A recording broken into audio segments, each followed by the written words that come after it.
למה לא 100?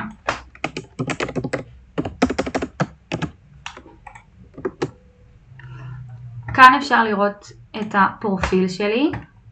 במידה ואני רוצה להוסיף תמונה או לשנות את השם משתמש, אני יכולה כמובן. כאן אפשר לראות את הסאבג'קט שלי. כרגע יש לי כאן סאבג'קט שנקרא סאדה, סדר דין אזרחי. אני יכולה למחוק אותו, ובוא ניצור חדש.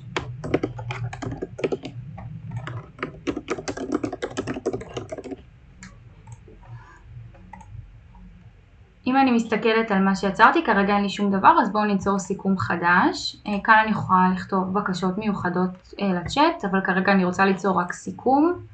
נבחר את הקובץ שאני רוצה שהוא יסכם לי, ונעלה אותו לצ'אט. הפעולה הזאת יכולה לקחת כמה דקות, זה תלוי בעומס שיש כרגע.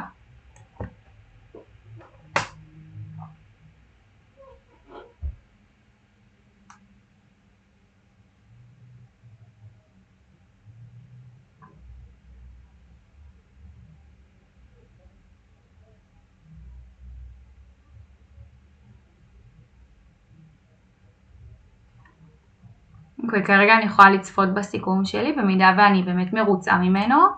אני רוצה לשמור את זה בתור סאמר אחד בסאדה. עכשיו שמרתי, והנה אני יכולה לראות פה את כל הנושאים שיש לי. אני יכולה גם למחוק אם אני רוצה. כאן אני יכולה לראות את כל הסיכומים שמחקתי.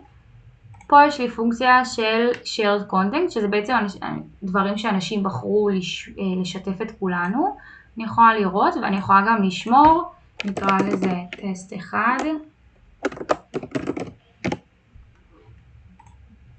ואני יכולה לראות את זה כאן. הסימן הזה מראה לנו שבעצם שמרתי את הקובץ הזה מה-shared content.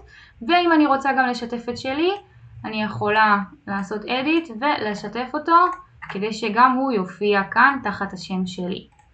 במידה ואני רוצה שיזכירו לי ללמוד או שלא יזכירו לי ללמוד, אני יכולה למחוק. ואני יכולה להוסיף כאן שאני רוצה ללמוד למקצוע סאדה ביום שני בשעה 1 בלילה, ולהוסיף לעצמי נוטיפיקציה. אחרי שסיימתי להשתמש באתר, אני כמובן עושה לוג אאוט.